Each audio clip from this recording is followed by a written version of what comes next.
Assalamualaikum warahmatullahi wabarakatuh. Suatu ketika Rasulullah Muhammad SAW bersabda, an Abi Musa al-Ash'ari radhiyallahu anhu anin Nabi sallallahu alaihi wasallam qala, dari Abu Musa al-Ash'ari dari Nabi Muhammad sallallahu alaihi wasallam, beliau bersabda, mathalu ma ba'athani Allahu bihi minal huda wal ilmi kamathal ghaithil katsiri asaba ardan.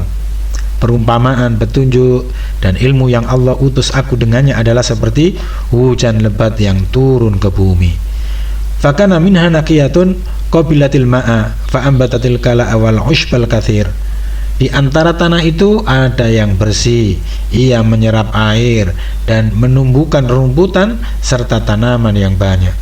Wa kanat minha ajadibu amsakatil ma', dan ada pula tanah yang keras tetapi mampu menahan air.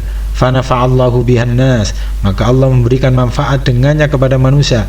Fasyaribu, mereka bisa minum, mereka minum. Wasaqo, mereka memberi minum ternak-ternak mereka. Wazara'u, dan mereka bercocok tanam. Wa asobat minha ta'ifatan akhra, dan sebagian tanah lainnya adalah innama hiya qi'anun la tumsiku ma'a wa la tumbitu kala'a. Jadi sebagainya adalah tanah datar yang gersang, ya, tandus, tidak menahan air dan tidak menumbuhkan tanaman apapun. Fadzalika mathalu man faquha fi dinillah. Demikianlah perumpamaan orang yang memahami agama Allah. Wa nafa'ahu ma ba'athani Allahu bihi, lalu ia mengambil manfaat dari apa-apa yang Allah utus aku dengannya. Fa'alima wa 'allama, maka ia belajar dan mengajarkannya. Wa mathalu man lam yarfa' bidzalika ra'sa, dan perumpamaan orang yang tidak menoleh sedikit pun kepalanya, ya, walam yakbal hudallahi alladzi ursiltu bihi, dan ya, mereka tidak mau menerima petunjuk Allah yang aku diutus dengannya. Ya, muttafaqun alaih, rawahul Bukhari. Sahabat sekalian, Bapak Ibu jamaah yang dirahmati oleh Allah, hadis ini menjelaskan berbagai macam keadaan manusia dalam menerima dan memanfaatkan ilmu serta hidayah yang dibawa oleh Nabi Muhammad SAW. Rasulullah menggambarkan ilmu dan petunjuk tersebut seperti hujan lebat yang membawa keberkahan dan turun di berbagai jenis tanah, ya, turun ke bumi di berbagai jenis tanah. Nah, Rasulullah sampaikan, ya, ada 3 jenis tanah. Ada tanah yang subur sehingga mampu menyerap air dan menumbuhkan tanaman. Ada juga tanah yang keras namun dapat menampung air hingga air itu memberi manfaat bagi orang-orang lain. Kemudian ada juga tanah yang tandus yang tidak mampu menampung air serta tidak juga bisa menumbuhkan tanaman sama sekali. Demikian pula dengan manusia. Ya, manusia itu ada 3 jenis dalam hal ini. Yang pertama adalah ada orang yang mempelajari ilmu, memahaminya, kemudian mengamalkannya dan mengajarkannya kepada orang lain. Orang seperti ini diumpamakan sebagai tanah yang subur. Ada juga orang yang tidak terlalu memahami ilmu secara mendalam, tapi mampu menjaga, menyimpan dan menyampaikannya kepada orang lain. Diumpamakan seperti tanah keras yang dapat menampung air, yang kemudian air itu bisa dimanfaatkan oleh orang lain. Adapun orang yang sama sekali tidak peduli terhadap ilmu dan petunjuk dan tidak mau juga mendengar, mempelajari maupun mengamalkannya, maka ia tidak memperoleh kebaikan apapun. Orang seperti inilah yang diumpamakan sebagai tanah yang tandus. Nah, jamaah sahabat sekalian yang dirahmati oleh Allah, kalau kita ingin menggali lebih dalam, maka kita akan dapati beberapa pelajaran penting dalam hadis ini. Setidaknya ada 3 pelajaran penting dalam hadis ini. Yang pertama adalah perumpamaan orang berilmu yang mengamalkan ilmunya. Jadi dalam hadis ini Nabi SAW memberikan perumpamaan tentang manusia dalam menerima petunjuk dan ilmu sebagaimana keadaan bumi ketika turun hujan yang lebat. Jenis pertama adalah tanah yang subur dan baik. Tanah ini mampu menyerap air secara maksimal sehingga apa? Sehingga kesuburannya semakin bertambah. Dari tanah tersebut tumbuh berbagai tanaman, rerumputan, dan banyak manusia serta hewan yang memperoleh manfaat darinya. Demikian inilah orang yang hatinya bersih dan suci. Ia menerima ilmu dan hidayah dari Al-Quran dan As-Sunnah sehingga akhlak dan perilakunya semakin baik. Ia kemudian tumbuh menjadi pemimpin, ulama, dai dan murabbi robbani. Setelah mempelajari, memahami dan mengamalkan ilmunya, ia mendakwakan serta mengajarkannya kepada orang lain. Mereka menebarkan kebaikan dan menegakkan amar ma'ruf nahi mungkar kemanapun mereka pergi dan dimanapun mereka berada.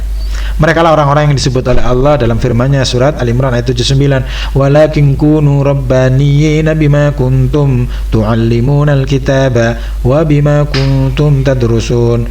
Hendaklah mereka berkata, jadilah kalian semua para pengabdi Allah, ya, orang-orang yang robbani, karena kamu semua selalu mengajarkan bima kuntum tuallimunal kitab, mengajarkan kitab, wa bima kuntum tadrusun, dan kalian senantiasa mempelajarinya.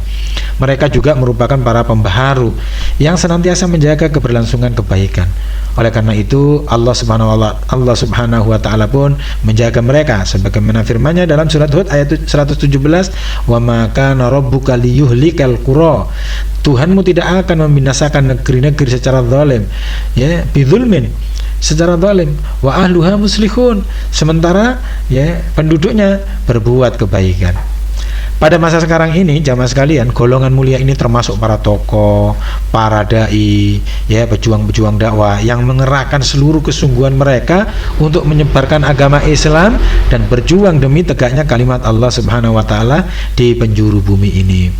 Nah, melalui perantaraan mereka inilah Allah Subhanahu wa taala memperbaiki keadaan negeri dan bangsa, ya, serta menegakkan berbagai sarana dakwah menuju jalannya. Mereka tidak mengharapkan balasan atau imbalan apapun selain daripada keridhaan Allah Subhanahu wa taala. Nah, pelajaran yang kedua yang bisa kita ambil adalah perumpamaan para ulama yang menghafal atau menjaga ilmunya. Nah, di dalam hadis ini digambarkan dengan jenis tanah kedua, ya, yakni tanah yang keras.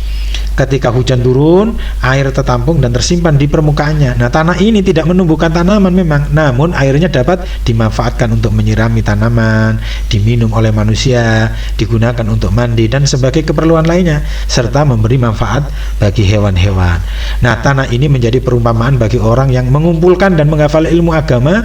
Ilmu dan hafalan mereka ini kemudian dijaga lalu bermanfaat bagi orang lain. Namun mereka sendiri belum memahami maknanya secara mendalam dan belum mampu mengambil manfaat darinya sebagaimana para ahli ilmu yang mendalam, para fuqaha, ya, yang pemahamannya sangat mendalam itu. Nabi Shallallahu Alaihi Wasallam pernah bersabda, ya, farubba hamili fikhin ghairu faqihin warubba hamili fikhin ila man huwa afqahu minhu.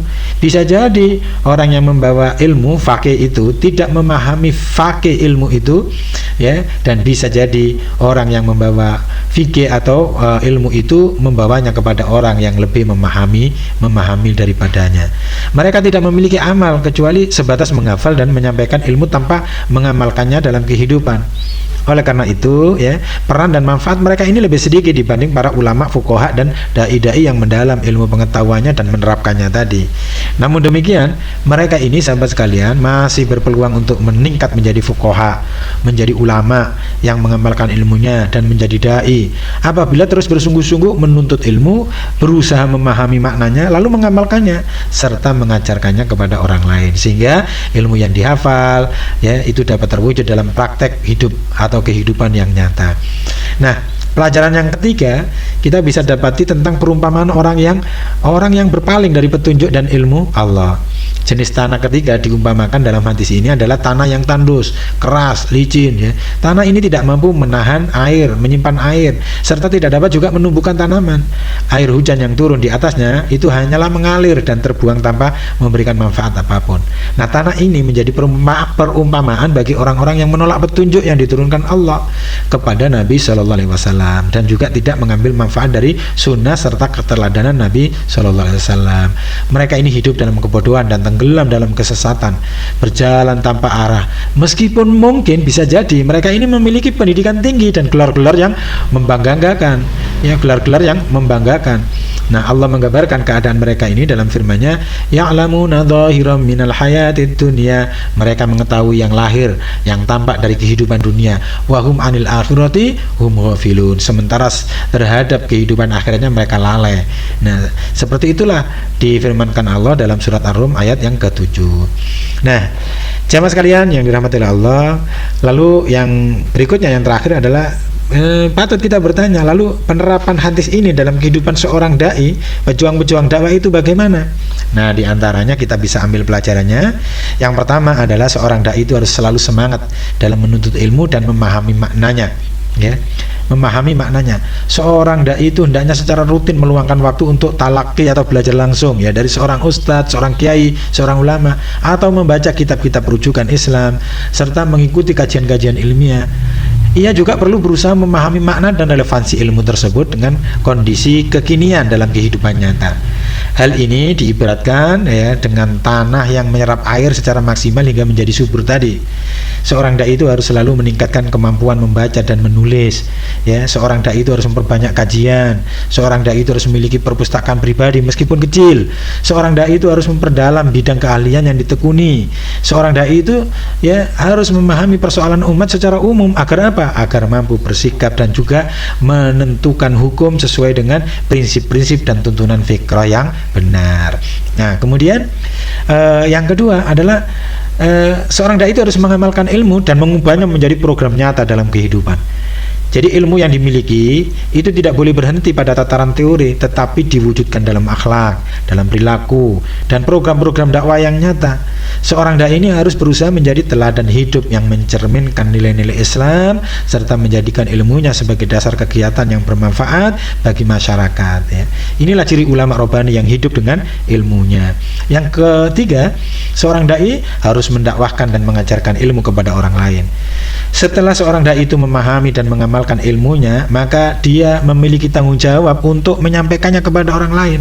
Hal ini dapat dilakukan melalui berbagai cara, bisa dengan ceramah, bisa dengan diskusi, bisa dengan melakukan pembinaan pribadi, bisa membuat tulisan-tulisan maupun media sosial. Ya, dakwah ini merupakan salah satu bentuk penerapan ilmu yang paling mulia. Nah, yang keempat, ya, seorang dai itu harus mampu meneladani ulama Rabbani dan menyucikan niat. Ya.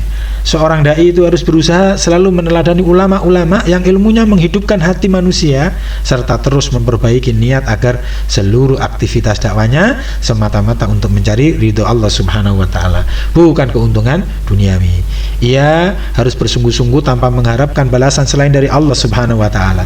Ketika menerima pujian atau kritikan, dai mengembalikan niatnya kepada Allah Subhanahu wa taala, menyadari bahwa keberhasilan adalah karunia Allah Subhanahu wa taala dan tantangan itu adalah ujian keikhlasan.